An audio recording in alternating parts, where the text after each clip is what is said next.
अभी तक की क्लास में हम लोगों ने सारे प्रोग्राम्स पढ़ लिए थे।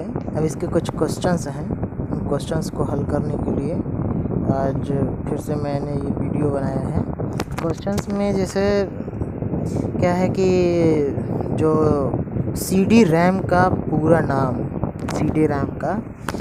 नाम कम्पैक्ट डिस्क होता है, तो इसे CD का कम्पैक्ट डिस्क होता है और इसे कम्पैक्ट डिस्क और रीड ओनली मेमोरी भी कहा जाता है। जो CD रैम होता है उसका पूरा नाम compact disc read only memory होता है। यह द्वितीयक मेमोरी का उदाहरण भी है और यह प्लास्टिक का एक गोल बना डिस्क होता है जिसकी सतह पर प्रकाश परिवर्तित करने वाले कुछ पदार्थ का लेपन भी किया जाता है और उसके बाद जिसमें पढ़ने के लिए और लिखने के लिए रेड लेज़र बीम का भी प्रयोग किया जाता है, जिसके माध्यम से इसमें डाटा स्टोर भी किया जाता है और डाटा रीड भी किया जाता है और इसे पढ़ने के लिए भी इसका यूज किया जाता है। इसके बाद है कंप्यूटर स्मृति का प्रकार कौन सा प्रकार होता है, तो सेमीकंडक्टर होता है, मैग्नेटिक टेप होता है, ऑप्टिकल डिस्क होता है, ये इसके प्रकार होते हैं। जब से कभी सर्वर आ जाए तो सर्वर उसका प्रकार नहीं होता है।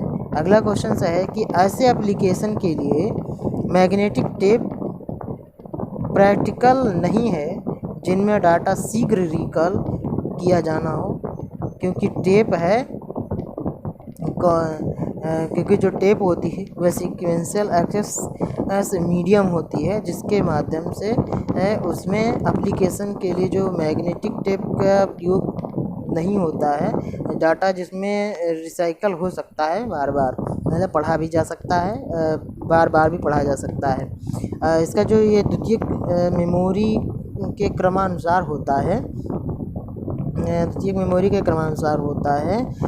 जिसे सीक्वेंशियल एक्सेस मेमोरी भी कहा जाता है, तथा डाटा जो डायरेक्ट एक्सेस डाटा होता है उसको बांटने का भी काम किया जाता है। और मैग्नेटिक टेप के जो क्रमानुसार मेमोरी है उसका ये उदाहरण भी है। उसी क्रम में अगर जो डाटा प्राप्त भी किया जाता है उसका क्रम जो स्टोर भी किया जाता है, उसी कारण इसका शीघ्र रिसाइकल और डायरेक्ट एक्सेस भी इसका उपयोग भी किया जाता है, जिससे डाटा स्टोर करने और उसकी तीव्रता बढ़ाने में इसको मदद मिलती है।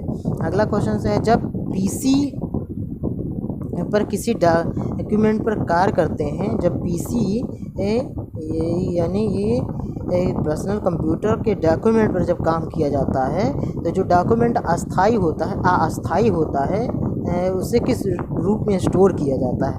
अक्सर ये क्वेश्चन अच्छे से पूछा जाता है कि जब हम किसी कंप्यूटर पर काम कर रहे होते हैं और काम करते करते जो डॉक्यूमेंट पे काम करते हैं तो उसका जो स्टोर होता है, वो जो डाटा होता है वो कैसे स्टोर किया जाता है। तो सबसे पहले तो वह डाटा रहता कहाँ है, तो रैम में रहता है, रीड ओनली मेमोरी में रहता है, जबकि रैम एक अस्थाई मेमोरी भी है जिसमें डाटा और सूचना को एक अस्थाई तौर पर रखा जाता है, अस्थाई तौर पर रखा जाता है, और जिसमें अस्थाई निर्देशों और अंतिम परिणामों को भी रखा जाता है, जिससे